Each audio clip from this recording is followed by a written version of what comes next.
পূর্ব যারা বক্তৃতা দিয়েছেন সবাই বলেছেন আমরা কোনো চাঁদাবাজ চাই না এই বাংলাদেশে। এই উপস্থিতি আমি আবার বলছি, বাংলাদেশ জাতীয়তাবাদী দল বিএনপি আপনাদের কোন নেতা কর্মী যদি চাঁদাবাজি করে থাকে, আমি এই বাংলাদেশে জিয়াউর রহমান এবং খালেদা জিয়ার বাংলাদেশে চাঁদাবাজদের কোনো ঠাঁই দেব না ইনশাআল্লাহ। এই বাংলাদেশে বাংলাদেশ জামাত ইসলামী এবং বাংলাদেশ জামাত ইসলামীর নিজামী এবং দেওয়ান হোসেন সাইদির এই বাংলাদেশে কোনো চাঁদাবাজের ঠাঁই হবে না। এনসিপির বাংলাদেশে কোনো চাঁদাবাজের ঠাঁই হবে না এই বাংলাদেশে ইনশাআল্লাহ। এই উপস্থিতি আপনারা আমার বক্তৃতা বোঝেন নাই। বিএনপির এসিম সাহেব সামনে আছে, এসিম সাহেব সামনে আছে, হাজী আমিনুর রশিদ সামনে আছে। আমি আবারও বলছি, হাজী আমিনুর রশিদ এসিম সাহেব সামনে আছেন। আমি একটা কথা বলি যে বিএনপি কেউ চাঁদাবাজি করছে। আমি বলছি বিএনপি চাঁদাবাজ, আমি বলছি বিএনপি চাঁদাবাজের কোনো চাঁদাবাজি যদি থাকে, আমি আবারও বলছি তারেক জিয়া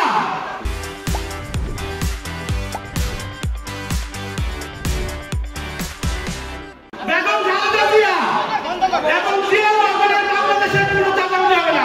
জামাত ইসলামের কেউ যদি চাঁদাবাজি করে, এই বাংলাদেশের চাঁদাবাজির কোনো ঠাঁই হবে না। সোজা কথা। প্রিয় উপস্থিতি, আমি এই বাংলাদেশের শ্রমিকদের জন্য কিছু দাবি দেওয়া আছে, এই দাবি দেওয়া শেষ করে আমি আমার বক্তব্য শেষ করছি। আমি বলছি ন্যূনতম শ্রম মজুরি ও নিরাপত্তা কর্মসংস্থান নিশ্চিত করা এবং শ্রমিকদের জন্য ভর্তুকিমূলক রেশন চালু করতে হবে। আগামী সকল জাতীয় বাজেটে সুনির্দিষ্ট বরাদ্দ রাখতে হবে।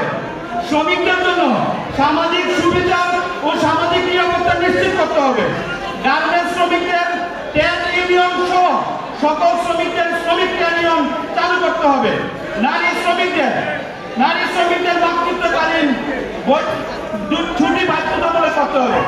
এই উপস্থিতি আমি সংক্ষিপ্ত করে দিচ্ছি। আর একটি কথা বলেন, আমরা জানি প্রধান উপদেষ্টা আপনি সংস্কার করার কোন পন্থা পান না।